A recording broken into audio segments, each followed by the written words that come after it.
Hello, everyone. Welcome back to another Union Arena Deck Tech.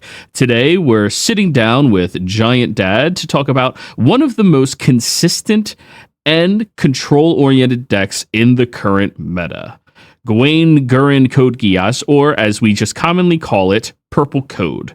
This deck has made a huge impact for its clean tempo, reliable power curve, and toolbox removal. And we're going to break it all down step by step for anyone looking to learn the deck or to beat it. Now, how about we let you shout yourself out real quick, Giant Dad? Sure. Thanks, man. Appreciate it. Yeah. I'm a level 1 judge currently. I've been playing this game since December. Not really affiliated with any teams. I haven't gotten any big tournaments, but I do play this game quite a bit, about 3 to 4 times a week with my locals, and then looking to actually go to regionals here coming up soon. Hell yeah. And this man has a huge binder full of winner cards in this set. So if you want to know if he knows or not, yeah, he has a collection of them. So let's start with the core philosophy of the deck. How would you define Purple Code's deck identity? Would you call it a tempo deck, a control deck, or something else? Yeah, it's a little in between. So Code Geass is a very interesting deck where it's a super aggro deck until you hit about the 3 to 4 5 energy range, and it becomes a control deck. So early on, it's all about the aggro, but then once your opponent starts establishing board presence, you're now switching to control. So it's very much going in between both those states based on the board presence. So when you sit down at the table, what role do you expect the deck to play in most of your matchups? Like on average, you pick it up and you're like, I'm going to be what role? Yeah. As far as what role, it's definitely going to be reactive. So kind of as I said before with the aggro, assuming your hand allows you to do so, you're going to start the game very aggressively. Once your opponent starts putting down cards onto the field, you're then going to have to pull back a bit based on the threats that they're putting out in front of you, in which case then you will react to how they're playing. So anytime they're committing high cost cards, you're going to obviously use many of the tools at your disposal here to fight back and, of course, make favorable trades. All right. And what is the biggest strength of Purple Code when it's running smoothly? Yeah, when you're not locked by energy, the strength of this deck is you always have answers. And anyone, I feel like anyone here who commonly fights against Code Geass absolutely hates how many answers this deck has. This deck always seems to have a solution out of pretty much any sticky situation, assuming, of course, the energy in your line is able to back it up, of course. Oh, yeah. That is one thing that makes playing against this deck a little bit on the difficult side. We've got your deck laid out here by cost. 0 cost over on the one side, everything of the higher cost on the other end, and then even your removal, thank you very much, played out over on the side.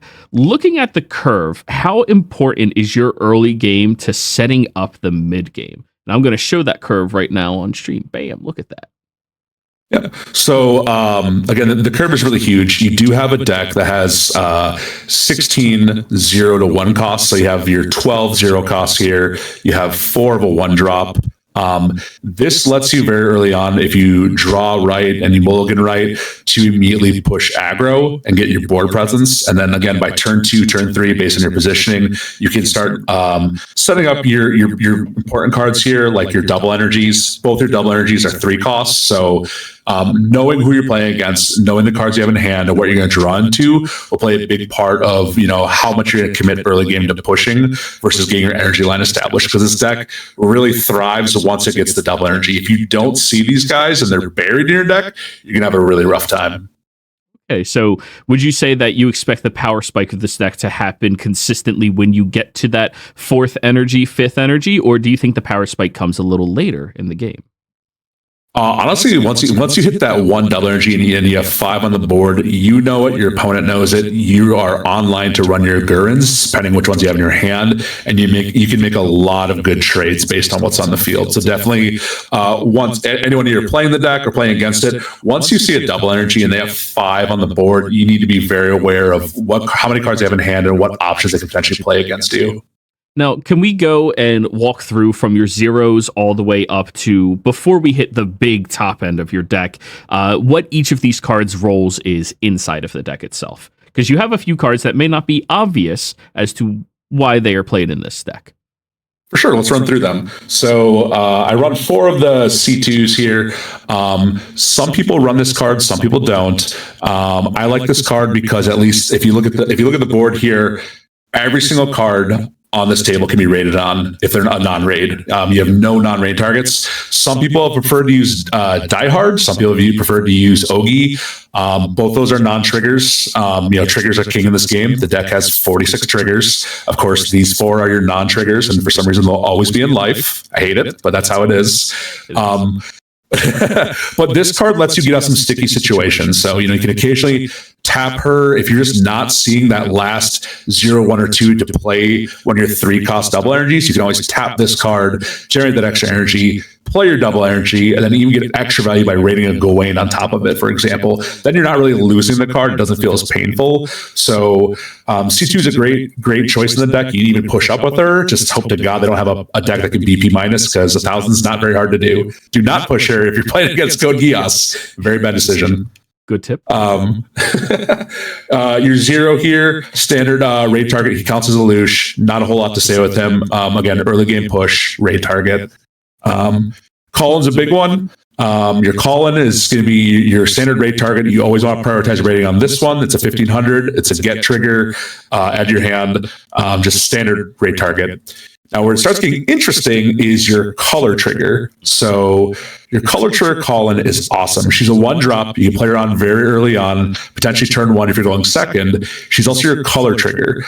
On your turn, if you have a Lush on the field, which by all means you should have him on the field at some point very early on, should become a 3K on your turn. This immediately nullifies a red color trigger and has her start already pushing out firepower to damage through and not get blocked by most 2 and 3 drops. Of course, Dogman being one of them was a 4K, but this is again a really good early game push for 3K damage. Yes. Lelouch here, standard card. He does -1K BP to any target of your choice. You're going to combo him off nonstop with your Gurens, your Gawains. Super flexible card. If you need to, you can push him up front. It's 2,500. It's not a strong body, but he does the job. What I really like here with C2, she's a draw trigger. Really awesome card. If you play an AP2 cost card like your Power of Absolute Obedience, for example, you can actually draw 2. She's also a really good target to get off of a purple color trigger to bring her back on the field and just get that free draw. So another great card. Your Collin double energy here, standard card again. She's going to be an active trigger. You want to definitely make sure you get this on your energy line right away, and that lets you get online for your Gurens. Where it gets interesting is how you run Lelouch here. So Lelouch is a really sweet card. He's another 3K double energy. What he does is allow you to start doing mind games with your opponent. You can select a character on your board, and it can't be, and that character that you select basically has an innate Gawain effect where they can't be blocked by 2 care less, and you can really easily achieve that through another Gawain raid, for example, or Lelouch, and really make favorable trades if like you're doing a Guren combo to do a force block. Now you have one more non-raider, non-event card in this deck that you're currently only playing as a 1 of. Yep. So some people don't like the AP2 cost cards. This one's kind of hit or miss. I have this one as a tech card. So he is a double energy generator if you're just not seeing your other double energy generators or if they're in your life. What's cool though is he is an AP2 card, so you can combo off with CC, C2 if you have to get that extra draw. But also you can combo off Gawain, for example, to pop a 4K, your Lelouch. So it's a flexible card. I have it as a 1 of. I was running it as a 2 of, but there was just a couple too many times where I had both in hand. It just was really frustrating. So I brought it down to a 1. I'm always trying to kind of see what works better in the deck. The deck definitely has what you would call a standard, then with some flexibility for, again, tech cards or cards that people prefer more. All right. But now, still play with them a bit. Yeah, I like that card a lot. It has been very meta defining at a more high caliber level, where if you're playing against purple CG, do not put your 3K steppers on the front line because of cards like that. You don't want to give that to them. Just a little tip for anybody playing against them. 3K step against CG reads, put it on the back line where it belongs. Now, 100%. how about we jump over to your events? It's mostly stock, but I see you have well, can you explain your special, since it is a little bit more unique than many of the specials in the game, and then your fun of that you have? Yeah. So Power of Absolute Obedience is a really strong card. It lets you destroy a 5k or less character. Now, the kicker with this card where it can kind of hurt you a bit is you do need to have Illusion on the field to restand an AP. So it costs 2, and then you get 1 back. What's different about this card, you can run into situations where if you rate it out of life or you push, if you don't have the energy to back the card up. So if you spend 2 AP just to get 4 energy, you can't play this card. So you do have to think very carefully when you're going to use this, when you have the energy to combo with your Lelouch, get that AP back. But you can't just play 3 in a turn. Like, I think almost every other kill card in the game can do that off the rip that I can think of. Blue Bombers 1 is 2 AP unless you reveal enough bombers. That's it. The only one I can think of. Okay. Yeah, otherwise the other 5-cost ones are reduced by 1 AP. I think Senmon Sakurai and Fist of the Water Crushing Rock, they're all reduced by 1 just for that character to be on the field. So that is the one tricky part with this card, where you always have to have your energy lined up in what you're going to do before you play this card. Otherwise, you can get in some really sticky situations if you push, and then need to play 2 characters to get your energy, and then you're like, oh crap, I can't play this. Or you need to use a USJ, for example, and now you have an extra AP. So something to keep in mind when you have this card. All right. And then your fun of, before we get to the, bread and biscuits of the deck. Yeah. So Checkmate is a really sweet card. What this card does, I have it as a 1 of, and it shows up more often than not. It's also an active trigger, which is I'm not going to complain about. So what it does is it gives a character 2k BP, and if Lelouch is on the field, which you should always have a Lelouch on the field somewhere, you'll get a character impact +1. Now, where this really matters is a couple things. So as we've gone over these cards, you'll probably notice there's no 4K bodies outside of your raids. You don't have really any strong characters. Your Collins a 3K, your Lelouch is 25. All these guys are 3Ks, but your double energies should never really be on the front line unless you're in an emergency situation. So what this card does is it can let you push with a Colin to make her a 5K impact. Or the really sweet play you do is you're feeling really greedy, pop it on a Guren. You do a force block, impact 2. This can be really clutch if your opponent, if you know they've played a ton of life cards and they have 2 life left, pop your Guren, play Checkmate, do that sick damage impact 2 play, go for the game. It can hurt though when you do the life card. That can be greedy, but it's a very versatile card. It is one I've been thinking of possibly moving up to a 2 of, but again, still need more testing with it.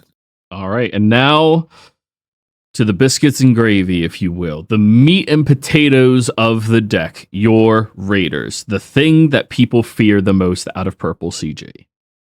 Oh, yeah.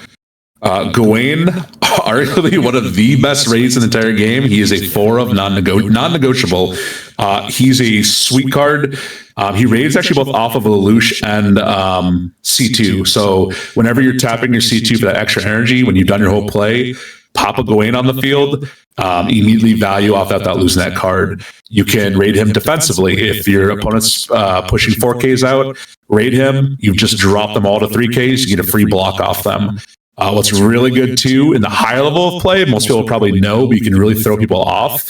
He has an innate cannot be blocked by 2K or less. So you can oftentimes throw your opponents off if you just change your attack sequencing and go over him last. If they don't remember and they chump block, you get a free hit in. I've won numerous tournament locals, I should say, and rare battles just changing my attack sequence up, and then they try to block with their 2K and they're like, oh wait, I can't do that. Easy mind game. All right. Yep. Yeah, where it gets interesting now with your Gurens, people seem to kind of float back and forth of what do you run a 4 of and what do you run a 3 of. I don't see very many people run 12 raids. It's just a lot of raids, first off.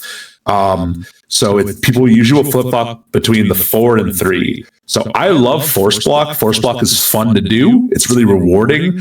But the Force Block Guren does have some downsides. So the Force Block Guren can be easily countered by an opponent who's swarmed the field. Not great value when they just block with a 2K or a 1500. So you need to definitely set the field up correctly to really maximize your value. But secondly, it's only a get trigger. So if you raid this guy of life, if you get him as a life trigger, it just goes to your hand. That's why personally I run him as a 3 of. I do like to run the the 3K pop as a 4 of. You can raid this out of life defensively. You can block with it. And what it does again is it sidelines a creature of 3K or less. So you can get 3Ks off the field. If you raid a Gawain, you can pop it as well. I think this card's just way more versatile and not as easily countered as the force block is. And with so many different cards that have these neg something 1K, neg something 2K, only 2Ks can block, neg something 3Ks, can you go over a typical turn sequence of when you're beginning to do your combo and switch the gears from being defensive to you are now the aggro? What do some of these combos look like?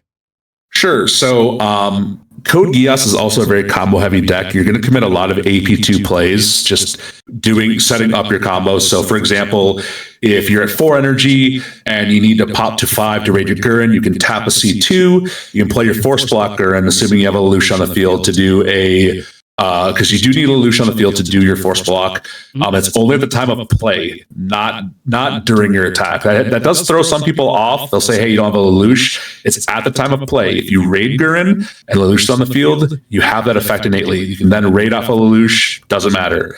But the deck definitely runs off of 4 and 5. So if your energy line's tight, you have to raid a Guren. Then you can raid off your C2 for the Gawains. Now you have force block. You've set characters down, and your 5K is now going to be a 4K. If you want to get really sick with the combo, you then, if your energy line allows it, you play this Lelouch to give Guren can be blocked by 2K or less. So any 3Ks or less cannot block. You're going to force a 4K or a 5K to block. So again, pretty much snipe at that point. Pretty much, yep.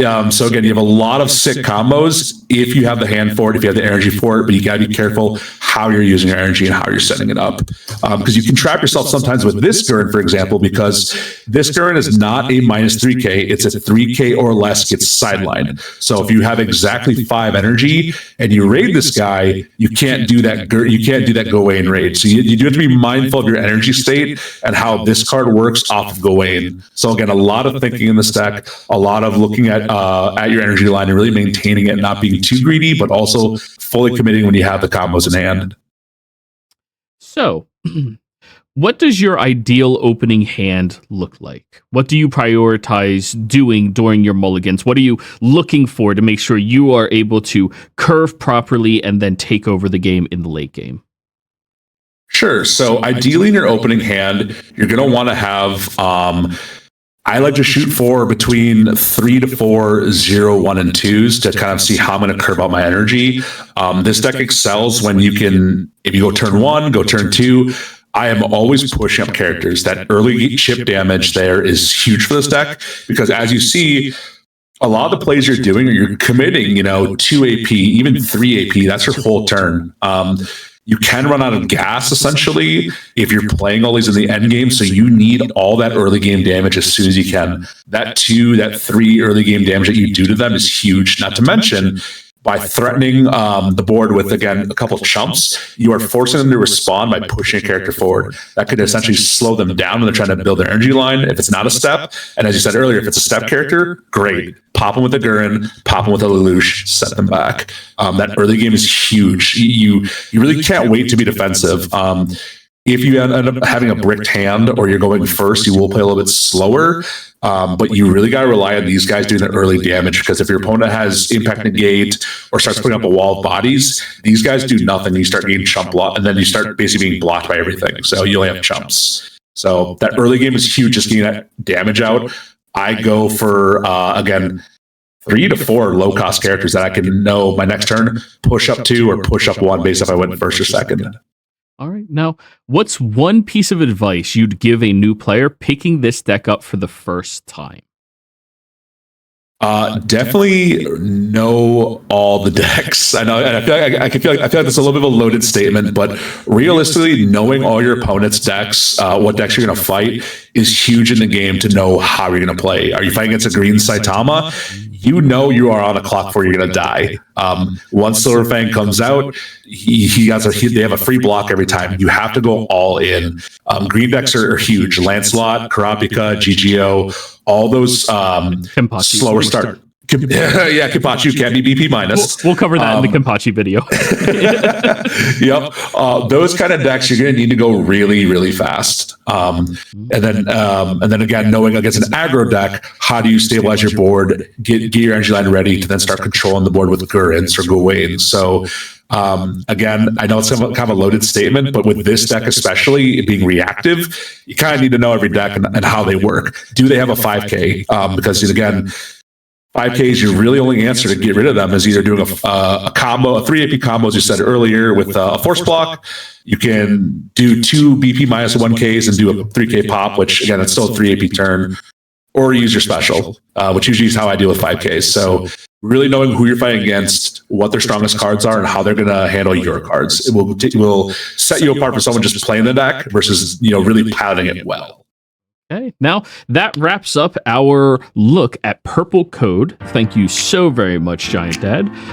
Thanks so much for breaking everything down for us. And if you're enjoying these deck techs, don't forget to hit like, subscribe, and drop a comment with your thoughts or questions. More breakdowns are coming up soon with some of the newer decks that are dropping from the newer APs as well.